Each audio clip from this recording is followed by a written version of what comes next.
Hello everyone, welcome to all in Inspired Corner. Today we will discuss the exercise of very first lesson, the best Christmas present in the world from Honeydew. Let us start.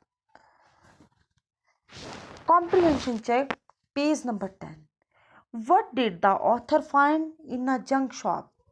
Junk shop में author को क्या मिला? The author found a role top desk for sale in a junk shop. It was made of oak wood, but it was in a very bad condition.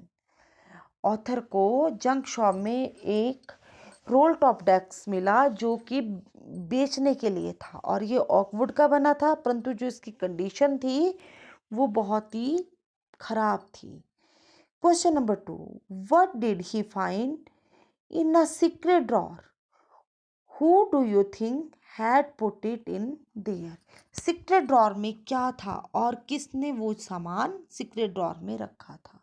Answer: in the secret drawer of the desk, the author found a small tin box. He had a letter in it. I think the owner of the roll top desk might have put there. Secret drawer में एक small tin box author को मिला था और उसमें एक letter था. मेरा विचार है कि रोल टॉप डेस्क के मालिक ने उसे वहां रखा था. Comprehension check, page number 14. Question number 1. Who had written the letter to whom and when? जो लेटर था वो किसने, किसे और कब लिखा था? Mister Jim McPherson, a captain in the British Army, had written that letter dated December 26, 1914 to his wife Connie. Mister Jim McPherson जो कि ब्रिटिश आर्मी के कैप्टन थे, उन्होंने यह लेटर अपने पत्नी को 26 दिसंबर 1914 को लिखा. Question number 2. Why was the letter written? What was the wonderful thing that had happened? ये लेटर क्यों लिखा था और उसमें क्या चीज अद्भुत थी? The letter described a wonderful event. The two armies, the British and the German, fighting against each other, celebrated Christmas together.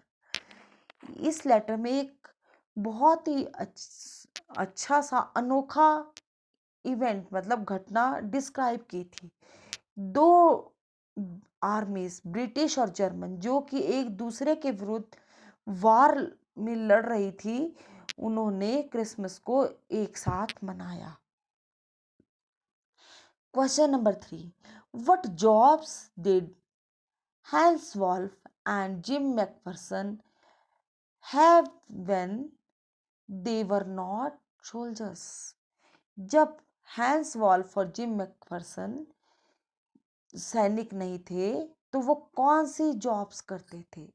Answer: before joining the army, Hans played the cello in the orchestra and Jim was a teacher. Army join करने से पहले hence orchestra में सेलो बजाते थे और gym एक teacher थे. Question number 4. What had Hans Wolf ever been to Dorset? Why did he say he knew it? क्या हैंस वॉल्फ कभी डॉर्सेट गए थे? उन्होंने ऐसा क्यों कहा कि वो वहां के बारे में जानते हैं? Answer: no, Hans had never been to Dorset. He had only read about Dorset in Hardy's novel far from the madding crowd. नहीं, हैंस कभी भी डॉर्सेट नहीं गए. उन्होंने हार्डे के novel far from the madding crowd में Dorset के बारे में पढ़ा. Question number 5. Do you think Jim McPherson came back from the war? How do you know this? क्या आप बता सकते हैं कि जिम मैकफरसन युद्ध से वापस आए जीवित? और how do you know this, आपको कैसे पता इस बारे में? Answer, no, mister Jim McPherson never came back home from the war. Mister Jim McPherson war से कभी भी वापस नहीं आए। Perhaps therefore his wife Connie had preserved his letter. हो सकता है शायद उनकी पत्नी ने उनके जो लेटर थे संभाल कर रखे। Comprehension check, page number 15। Question number 1, why did the author go to Bridport? Author Bridport क्यों गया? The author went to Bridport to meet Mrs. Jim McPherson and deliver to her Jim's letter. Author Bridport में Mrs gym McPherson से मिलने गए और उन्हें उनका letter देने गए, जिम का लेटर देने गए। Question number 2, how old was Mrs McPherson now, where was she?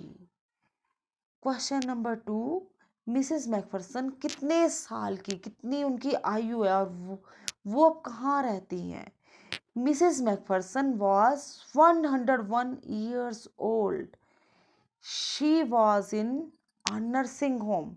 Mrs McPherson 101 साल की हैं और वो एक नर्सिंग होम में रहती हैं। Comprehension check, page number 16। Question number 1, Who did Connie McPherson think her visitor was? अब जो कोनी थी मैकफरसन, उन्होंने विजिटर के बारे में क्या सोचा कि कौन है वो? आंसर, कोनी thought that the visitor was her own husband gym McPherson. कोनी ने सोचा कि जो विजिटर आया है वो उसके हस्बैंड जिम मैकफरसन है। Question number 2, which sentence in the text shows that the visitor did not try to hide his identity? कौन से सेंटेंसेस से पता चलता है कि जो विजिटर था कि उसने आइडेंटिटी नहीं छुपाई? That sentence, answer, that sentence is, you told me you had come home by Christmas, dearest, she said, and here you are, the best Christmas present in the world. Come closer, Jim dear, sit down.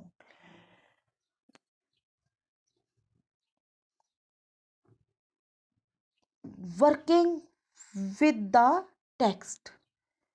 Question number 1, for how long do you think Connie had kept Jim's letter? Give reason for your answer. कितने समय Connie ने Jim के letter को रखा? Answer, अपने answer के साथ reason दीजिए।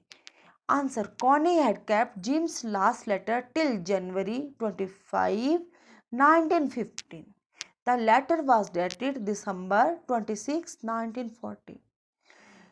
कॉनी ने जिम के लास्ट लेटर पर को 25 जनवरी 1915 तक रखा, क्योंकि उस लेटर के जो टीन बॉक्स था उस पर ये डेट लिखी हुई थी, और जबकि लेटर जो लिखा गया था वो December 26, 1914 को था।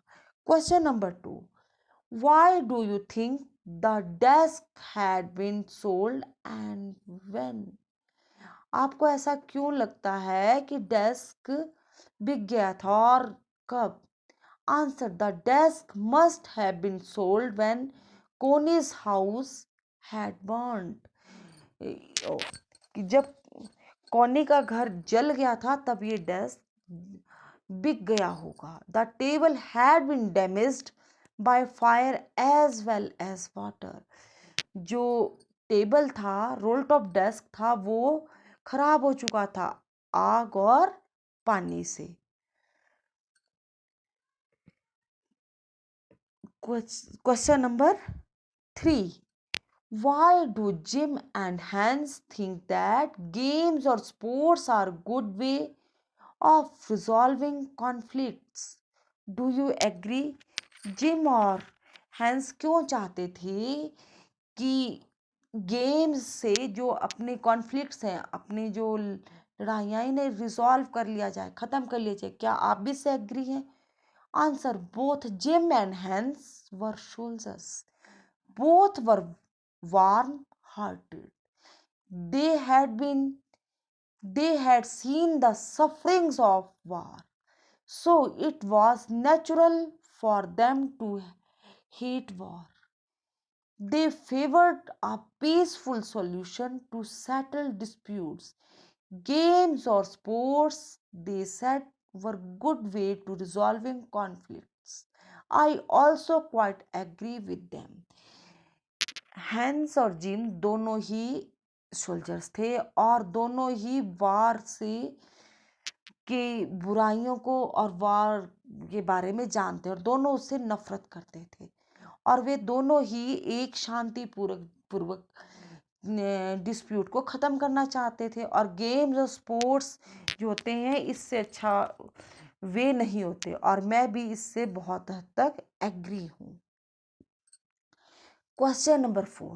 Do you think the soldiers of the two armies are like each other or different from each other? Find evidence from the story to support your answer. क्या आप बता सकते हैं कि जो सोल्जर्स हैं एक जैसे भी होते हैं और अलग भी हो सकते हैं? अपने आंसर के लिए इस स्टोरी से एविडेंस सबूत दीजिए। Answer, all human beings are alike in many ways. They love peace और hate wars. They want to live together. Example from the story, then they were calling out to us from across no man's land, Happy Christmas, Tommy, Happy Christmas. When we had got over surprise, some of us shouted back, Same to you, phrase. Question number 5. Mention the various ways in which the British and the German soldiers become friends and find things in common at Christmas. The British and the German soldiers belonged to different camps. They were enemies in wartime, but after all, they were human beings and therefore they had similar feelings. They shared the festive spirit of the Christmas. They got over huttered and played games, feasted and drank like good friends.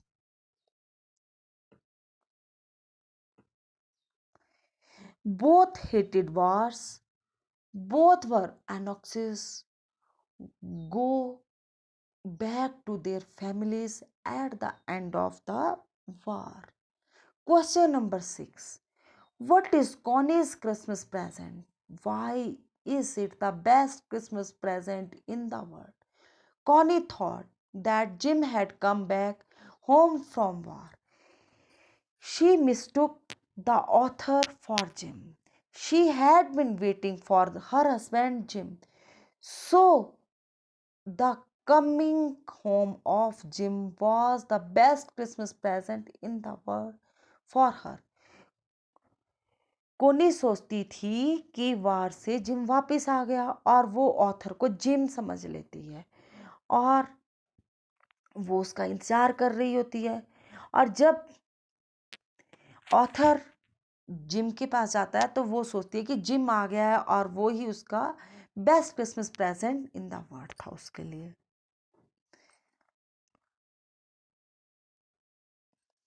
Do you think the title of the story is suitable for it?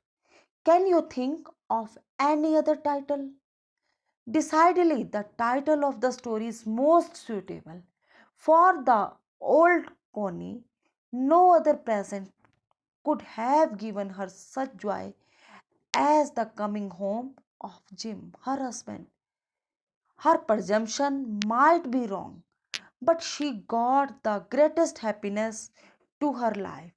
Since the story revolves around Christmas, the alternate title of the story could be War and Peace or Christmas Gift. but neither can be the match to the present title. Working with language. अब हम इसकी exercise working with language करेंगे जो कि page number 17 पर है. Look at these sentences from the story. I spotted it in a junk shop in Bridgeport. The man said it was made in the early 19th century. This one was in a bad condition. The italicized verbs are in the past tense. They tell us what happened in the past before now. जो ये sentences हैं इनमें past tense की बात हो रही है कि पहले क्या हुआ था. जो पहले समय के बारे में बताता है वो पास्ट टेंस होता है. Number 1, read the passage below and underline the verbs in the past tense. जो पैसेज दिया है उसमें अंडरलाइन वर्ब्स को अंडरलाइन करो. A man got on the train and sat down. The compartment was empty except for one lady. She took her gloves off. A few hours later, the police arrested the man. They held him for 24 hours and then freed him. अब मैंने जो answer दिया है उसमें मैंने underline की जगह पर जो वर्ब्स हैं उन्हें ब्लू कलर से लिखा है. जैसे got, set, was, took, arrested, held and freed. Now look at these sentences. The veneer had lifted almost everywhere. Both fire and water had taken their toll on this desk. Notice the verb form had lifted, had taken their tolls. The author found and bought the desk in the past. The desk was damaged before the author found it and bought it. Fire and water had damaged the desk before the author found it and bought it. अब क्या है कि जो विनीर क्या होती है, सनमाइका होती है. ये हर जगह से उतरा हुआ था और फायर और वाटर ने इसे खराब कर दिया था डेस्क को. तो ये जो आगे सेंटेंसेस है इसमें इन्हें डिटेल में बताया गया है. अब हम कहाँ पास्ट टेंस को यूज करते हैं? We use verb forms like had, damaged for an event in the earlier past. If there were two events in the past, we use the had dash form for the event that occur first in the past. और इसमें past tense में मतलब कौन सी जो पहले बीत गया है उसमें क्या बताते हैं, हम वर्ब की थर्ड फॉर्म को लगाते हैं और जो काम पहले हुआ था उसके साथ हम हैड लगाते हैं. ये पास्ट परफेक्ट टेंस की बात हो रही है यहाँ पर. वर्किंग विद लैंग्वेज में यहाँ पर पास्ट परफेक्ट टेंस को हम कर रहे हैं. We also use the past perfect tense to show that something was wished for or accepted before a particular time in the past. For example, I had always wanted one. Discuss with your partner the difference of the meaning in the sentences below. When I reached the station, the train left. When I reached the station, the train had left. इन दोनों sentences के difference को आप read कीजिए और समझिए कि क्या अंतर है दोनों में. अब नंबर 2 पार्ट है fill in the blanks using the correct form of the verb in bracket. अब इसमें वर्ड्स दिए हुए हैं तो आपने क्या करना है, ब्रैकेट में उनकी करेक्ट फॉर्म को लगाना है। My little sister is very naughty when she, bracket में कम है तो इस क्या लगा यहाँ पर, कम बैक, कम का क्या लगा, केम back from school yesterday. She had, bracket में क्या है, टीयर टॉर टॉन, हैड है तो क्या आएगी, third form, torn her dress. V dash क्या है, आस्क, तो यहाँ क्या वी के बाद पास्ट फॉर्म में हमने लिखना पास्ट इंडेफिनेट में, asked her how it had लगा है और फिर ब्रैकेट में हैपन है तो यहाँ पर होगा पास्ट परफेक्ट टेंस, तो क्या आएगा, थर्ड फॉर्म आएगी हैपन की, हैपन्ड। फिर शी के बाद ब्रैकेट में से है तो क्या आएगा, पास्ट इंडेफिनेट टेंस सेड। और शी और ब्रैकेट में क्या है, हैव क्वार्ल, मतलब पास्ट परफेक्ट टेंस में she had quarrelled with the boy. फिर शी के बाद ब्रैकेट में क्या है, हैव और बीट है, मतलब ये सेंटेंस भी हमारा किस में है, पास्ट परफेक्ट टेंस में। She had beaten him in a race and he, फिर हमारा ये हैव और ट्राई है, ये भी पास्ट परफेक्ट टेंस में had tried to push her. She, फिर हैव और टेल आ गया है, फिर करेंगे हम, she had told the teacher and so he, ये भी हमारा पास्ट परफेक्ट में जा रहा है, had chased her and she, आगे भी had fallen down and had torn her dress.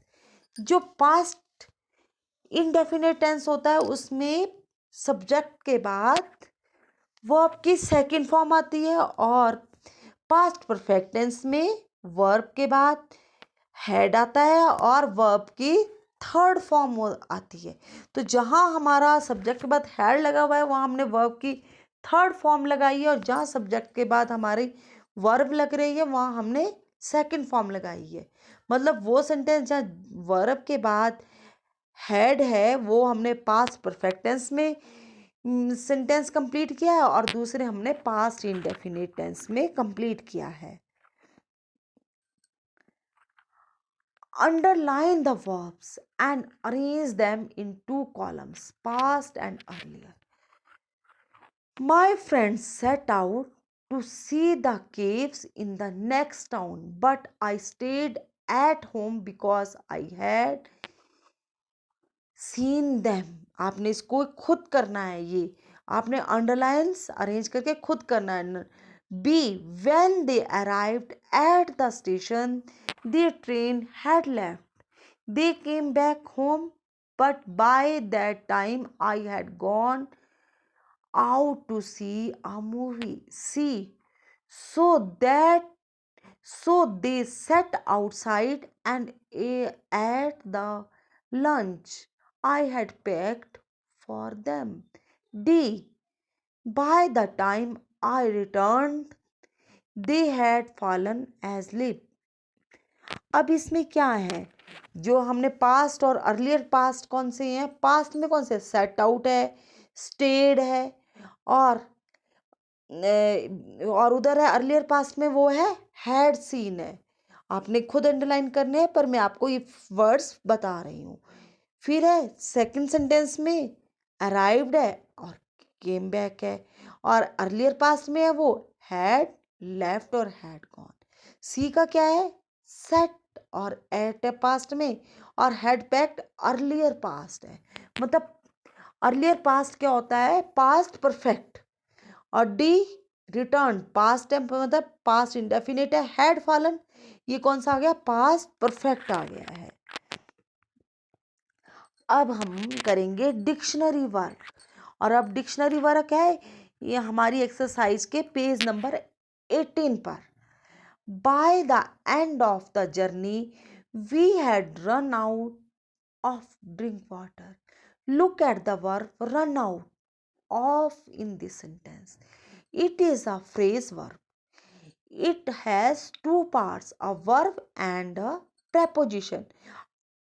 अब रन आउट है, रन आउट ऑफ है ना, तो रन आउट ऑफ, इसमें आउट ऑफ क्या आ गया, पर preposition आ गया, और रन आ गया verb or an adverb. Phrase verbs often have meaning that are different from the meaning of their parts. Find these phrases verbs in the story: burn out, light up, look on, rain out, keep out. Write down the sentences in which they occur. Consult a dictionary and write down the meaning that you think matches the meaning of the phrase verbs in the sentences. House number 12 turned out to be nothing but a burned out shell. Burned out आ गया ना sentence में, क्या है, destroyed by fire. That was the moment her eyes lit up with recognition and her face lit up, यहाँ आ गया है brightened, चमक गई थी. Hence Wolf and I looked on and cheered, clapping our hands. Looked on मतलब considered somebody to be somebody, मतलब किसी की ओर ध्यान देना. The time came and all too soon when the game was finished, the snapped and the rum and the sauces had long since run out, and we knew it was all over, become used up, finished. all over मतलब खत्म हो गई थी, ये phrase verb है all over, तो इसका meaning क्या आया, finished. Hence Wolf and I looked on and cheered, clapping our hands and stamping our feet to keep out the cold as much as anything. To avoid मतलब to keep out का meaning क्या आया यहाँ पर phrase का, to avoid. अब noun phrase. Read the following sentences. I took out a small black tin box. The phrase in italics, italics is a noun phrase. It has the noun box as the head word and three adjectives preceding it. Notice the order in which the adjectives occur: size, color, and material of which it is made. अब देखो क्या है, a small black tin box, noun phrase है. सबसे पहले क्या आया, size आया स्मॉल, फिर कलर आया ब्लैक, और फिर मटेरियल कौन सा आया, टीन का. Three adjectives occur. We rarely use more than four adjectives before a noun, and there is no rigid order in which they are used, though there is a preferred order of modifiers, adjectives in a noun phrase as given below. अब क्या है, देखो opinion, इसमें सबसे पहले क्या आ जाता है, साइज आ जाता है, शेप आ जाता है, फिर मटेरियल आ जाता है. जैसे determiner, A and the, determiner क्या होता है, आर्टिकल्स होती है. अब जैसे ब्यूटीफुल आ गया मॉडिफायर में, उसके बाद ओल्ड यंग आ गया है दूसरे इसमें फ्रेज में, फिर लाइट डार्क में से आ गया है, वुडन आ गया है, वुलन आ गया है, टेबल चेयर. हेड वर्ड क्या है, नाउन क्या है, टेबल चेयर. जैसे a beautiful old light woollen chair. अब बात करेंगे हम The table below contains a list of nouns and some adjectives. Use as many adjectives as you can to describe each noun.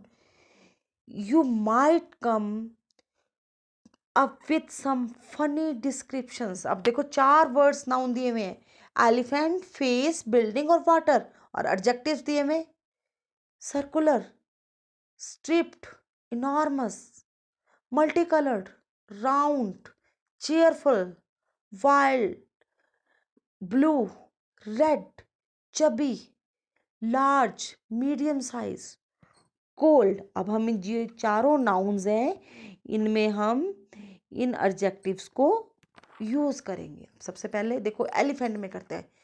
Elephant enormous भी होता है, stripped भी होता है और वाइल्ड भी होता है. फेस कैसा होता है? चेयरफुल भी होता है, राउंड, चबी.